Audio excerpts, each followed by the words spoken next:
Alors bonjour, je m'appelle Marika, là, je vois qu'il y a des nouveaux noms, donc peut-être que vous ne me connaissez pas. Sinon, pour les autres, on s'est vu là, dans plusieurs ateliers. Aujourd'hui, on va faire l'atelier d'univers social de 5e à 6e année. On n'ira pas là, sur des périodes avec des dates précises ou des choses comme ça, parce que, bon, dépendamment là, où vous en êtes, vous n'avez pas vu nécessairement tous les mêmes sociétés. Donc, je vais vous laisser là, choisir dans vos questions quelle société vous choisissez. Puis on va faire beaucoup de comparaisons là, avec la société actuelle ou avec qu'est-ce qui se passe dans d'autres pays.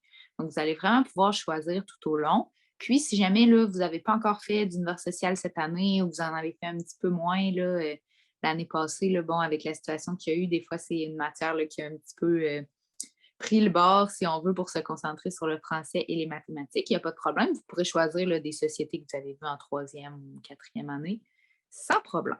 C'est bon pour tout le monde. Donc, comme j'ai dit au début, on fait un petit quiz. Vous allez pouvoir répondre soit directement dans le clavardage si vous voulez, ou noter vos réponses là, par vous-même, il n'y a pas de problème. Puis, c'est toutes des questions assez générales que vous allez pouvoir reprendre après pour parler là, des sociétés qui sont à l'étude, donc la Nouvelle-France, la société canadienne, la société québécoise là, dans les années 1800-1900. C'est tous des petits éléments importants. Donc, si vous les comprenez pour les sociétés d'aujourd'hui, les sociétés du Québec, bien, vous allez être capable de les mettre en pratique pour toutes les autres sociétés à l'étude. Ça vous va? Donc, pour commencer, j'aimerais ça savoir là, le Québec. Donc, on est au Québec en ce moment, à moins que vous êtes des chanceux en voyage, mais là, je ne penserais pas. Je pense que tout le monde est au Québec. Comment ça s'appelait avant le Québec? Donc, ça se peut qu'il y ait plusieurs réponses là, du Québec.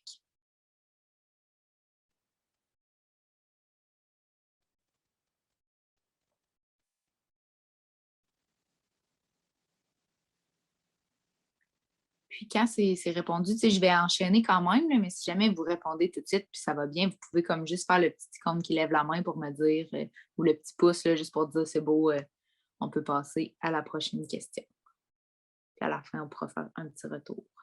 Donc, Nouvelle-France, excellent. Quand les Français sont arrivés en Amérique, bien, ils ont appelé ça la Nouvelle-France. Donc, eux avaient la France, puis la Nouvelle-France. Puis, on a aussi le Bas-Canada. Donc, après, là, quand c'est devenu le Canada avec les Britanniques, les Anglais qui sont arrivés, bien, ça ne s'appelait plus la Nouvelle-France. Ça s'est appelé le Canada. Puis, c'était divisé en deux. Donc, on avait le Québec qui était le Bas-Canada, puis plus l'Ontario qui était le Haut-Canada. Donc, il y a ça aussi qui est une bonne réponse là, pour les deux. Sinon, c'est excellent. J'aimerais ça savoir maintenant par rapport aux langues. OK? Donc, en ce moment, au Québec, vous savez là, quelle langue on parle de façon générale. Ça n'a pas toujours été ça. Donc, si vous êtes capable de nommer là, une époque en particulier avec d'autres langues qui étaient parlées au Québec, ça peut même être en ce moment d'autres langues qui sont parlées au Québec, si vous savez. Là. Pas obligé d'être partout au Québec, ça peut être dans une région là, particulière du Québec. Donc, d'autres langues que le français.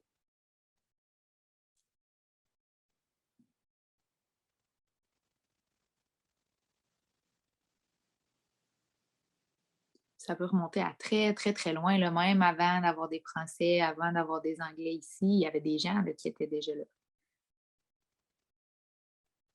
OK, donc, anglais, langue autochtone, excellent. Donc, avant là, que les Français, les Anglais arrivent, il y avait beaucoup, beaucoup de peuples autochtones. Donc, vous avez vu, là, il y avait ceux des familles algonquiennes, ceux des familles iroquoiennes, puis on avait aussi les Inuits. Donc, eux parlaient là, plusieurs langues sur le territoire. Donc, on a ça.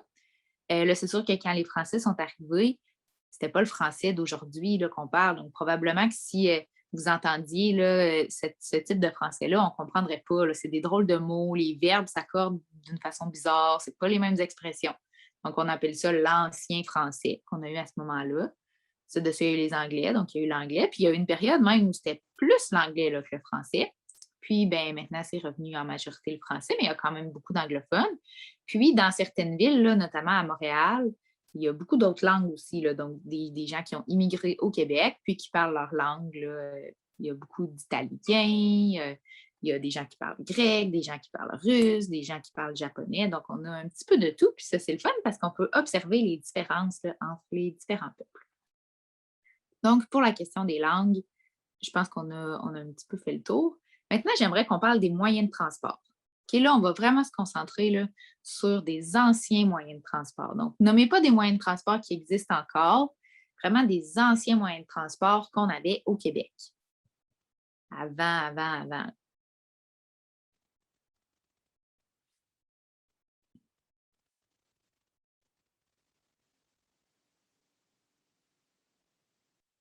Donc, je vais vous donner un petit indice, là. C'est pas obligé d'être juste des moyens de transport sur la route. Ça peut être des moyens de transport qui vont dans l'eau aussi. Ça peut être des moyens de transport électriques. Ça peut être des moyens de transport. Donc, j'ai plusieurs réponses. On dirait que tout le monde a répondu en même temps. Donc, c'est sûr là, que si on repart encore une fois en ordre chronologique, bien, au début, c'était beaucoup le canot, beaucoup les raquettes parce que c'était déneigé. Bien, pas déneigé justement là, dans les bois. Donc, de partir pour aller chasser, pour aller bûcher du bois, on y allait beaucoup en raquettes l'hiver. On se déplaçait en canot parce que ça, ben, ça ne prend pas de pétrole, ça ne prend pas d'électricité. Donc, on n'avait pas ça là, à l'époque. On pouvait se déplacer comme ça.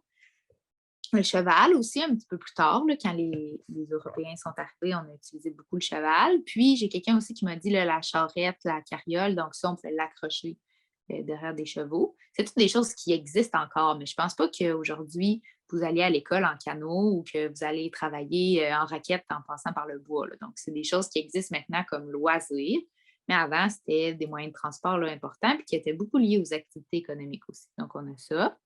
Il y en a un là, que ça n'a pas été nommé, je vous donne un indice, c'était beaucoup dans les centres-villes. Ça existe encore dans certains pays. Ça se pourrait que ça revienne. Mais si vous avez suivi un petit peu là, ce qui se passe aux nouvelles, là, il y en a qui parlent peut-être de ramener ça, c'est le tramway. Donc, le tramway qui était comme un genre de train électrique qui se promenait donc dans les rues, là, notamment à Montréal. Donc, ça aussi, c'est un ancien moyen de transport, là, plus dans les années 1900. Donc, on a ça. Puis sinon, ben, il y avait aussi là, différents types de voitures. Donc, avant d'avoir la voiture comme on la connaît aujourd'hui, ben, il y a des anciens modèles de voitures là, qu'on avait aussi. Donc, ça a beaucoup évolué dans le temps. Là, c'est sûr, là, vous voyez, on a des questions peut-être plus faciles, mais ça va vous aider quand vous allez voir les sociétés en profondeur, ben, de comprendre puis de situer dans le temps. Quand vous allez voir, OK, eux, ils se promènent en canot, ça fait très, très, très longtemps. Puis, eux, ils commencent à avoir des voitures, ben, ça fait longtemps, mais pas tant que ça. Donc, ça va vous aider là, à situer sur des lignes du temps puis à comprendre l'évolution des choses. Maintenant, on va parler un petit peu plus politique, hein. On a eu des élections, nous, il n'y a pas longtemps. Est-ce que ça a toujours été comme ça, un premier ministre au Québec, puis c'est comme ça que ça se passe avec un premier ministre au Canada, puis c'est comme ça que ça se passe, ou vous avez des petits changements là, à m'expliquer? Donc, ça peut être n'importe quoi, je veux juste une petite réponse, une explication sur quelque chose qui a déjà été différent dans la politique.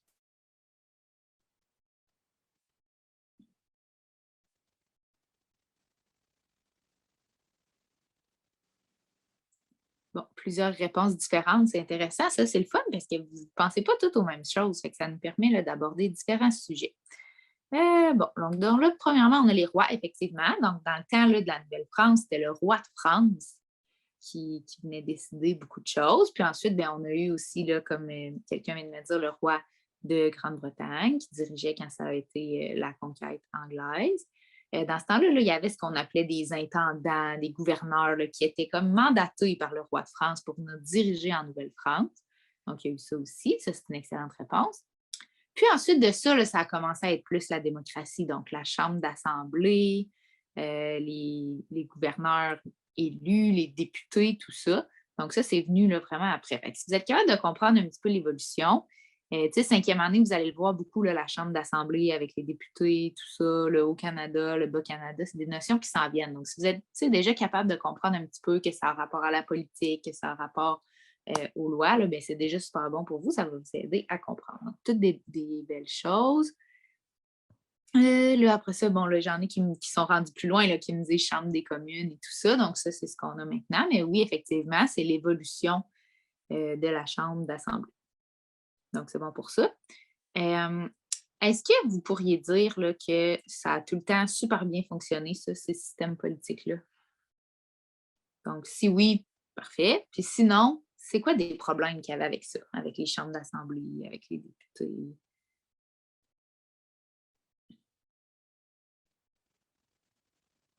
En savez-vous?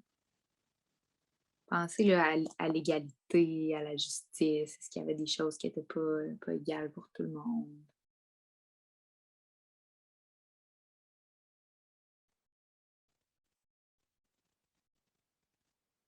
Donc, je vais vous donner des indices. Là, elle est un petit peu plus difficile, cette question-là, c'est normal, mais vous garderez ça dans votre boîte à outils. Puis quand vous allez arriver avec des activités là, d'univers social, vous vous souviendrez de ça. Donc, dans notre chambre d'assemblée, ce n'était pas égal pour tout le monde. Donc, le nombre de députés dans le Haut-Canada, dans le Bas-Canada, ben, il y avait autant de députés, mais il n'y avait pas le même nombre de personnes. Fait que c'est pas vraiment juste. Donc maintenant, aujourd'hui, il y a un député pour un certain nombre de personnes, puis c'est comme ça dans chaque comté différent. Donc, il n'y a pas. C'est bien réparti, puis c'est égal pour que tout le monde soit bien représenté, tandis que dans ce temps-là, mais ça faisait que le pouvoir, il n'était pas très bien divisé là, entre les anglophones et les francophones, ou entre le Haut-Canada et le Bas-Canada. Mais ce qui faisait, là, comme j'ai vu la réponse, des chicanes, parce que ben, les gens n'étaient pas d'accord. C'était mal divisé à la Chambre d'Assemblée. Ce n'était pas représentatif là, de la population. Il y avait plus de députés anglophones, mais il y avait plus de population francophone. Fait que ça ne marchait pas vraiment. Donc, ça, c'est un bon exemple. Puis aussi, un autre exemple, j'ai vu quelqu'un qui m'a parlé des Autochtones. Bien, effectivement, c'était des députés francophones, des députés anglophones. Il n'y avait pas de députés autochtones là-dedans. On ne les tenait pas en compte vraiment. Puis eux autres qui étaient là, donc ça ne fonctionne pas vraiment. Là. Ils n'étaient pas pris en compte dans les décisions et tout. Donc ça peut être un autre problème qu'il y avait du système politique à cette époque-là. On ne prenait pas en compte les Autochtones, puis c'était comme mal divisé, là, les députés, mais c'était quand même un bon début. Là. On s'en venait vers la démocratie qu'on connaît aujourd'hui. Parfait pour ça. Maintenant, j'aurais une question pour la culture. Donc, une question plus difficile peut-être parce qu'on en parle moins de ça dans les livres d'histoire. On se concentre beaucoup sur la politique, beaucoup sur l'histoire. Côté culture, j'aimerais ça savoir quelque chose, soit une chanson, un film, une peinture qui date là, d'il y a très, très, très longtemps, mais au Québec. C'est pas obligé d'aller jusqu'en 1500, là, mais ça peut être en 1950. Vous pouvez aller demander à vos parents là, un indice pour savoir qu'est-ce qu'il y avait avant au Québec. Donc, quelque chose de culturel, ou ça peut être quelque chose que vous connaissez aussi, là, qui est assez vieux puis que vous connaissez encore.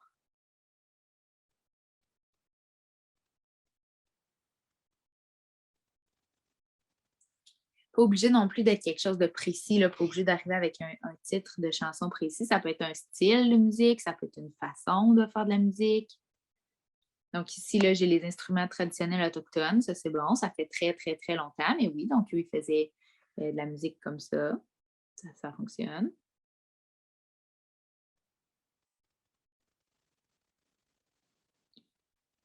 Oh, ça, c'est une bonne réponse aussi. J'ai quelqu'un qui me parle de la musique française, donc beaucoup d'influence. Au début, ben, les Français, quand ils sont arrivés, ils ont apporté leur culture. Donc, ça, c'est vrai aussi, là, beaucoup de chansons françaises, le folklore québécois aussi. Excellent. Donc là, j'ai des gens aussi qui me nomment des groupes de musique. Là, on ne les nommera pas tous, mais il y en a exactement là, dans les années 1900 et avant. Donc, ça, c'est très bien. Des peintres, toutes sortes de choses. Puis, juste pour vous faire réfléchir à ça, ce n'est pas une question, celle-là, c'est juste une piste de réflexion. Avant, là, ben, les Autochtones, eux, ils passaient beaucoup de. Les Autochtones des années 1500, là, avant que les Français et les Anglais arrivent, ben, ils passaient beaucoup de temps à chasser, à cueillir, à faire l'agriculture, à construire des maisons. Donc, il y avait moins de temps là, à passer à la culture, puis aux arts et tout ça. Puis même chose, après, les Français qui sont arrivés, ben eux, ils voulaient se construire des maisons, ils découvraient un nouveau territoire. Donc, il y avait moins de temps aussi à consacrer aux arts. C'est pour ça que dans les années 1900, ça a commencé à être vraiment plus populaire, la culture et les arts, parce que là, les gens étaient mieux établis, avaient plus d'argent, avaient plus de temps pour chanter, aller voir des spectacles, danser, faire des sculptures, etc. Donc, autant là, les Français, les Anglais que les Autochtones dans les années 1900 ont eu plus de temps pour se consacrer à leurs arts. Donc, il y en avait beaucoup avant, mais vraiment dans les années 1900, on avait plus le temps parce qu'on avait moins à se concentrer, à survivre puis à aller chasser. On avait plus de technologie là, pour s'aider puis se consacrer à ça. Donc, vous allez le voir en apprenant là, dans les années 1900, on va voir plus de formes culturelles puis d'art, puis pas juste la politique dans les cours d'univers social.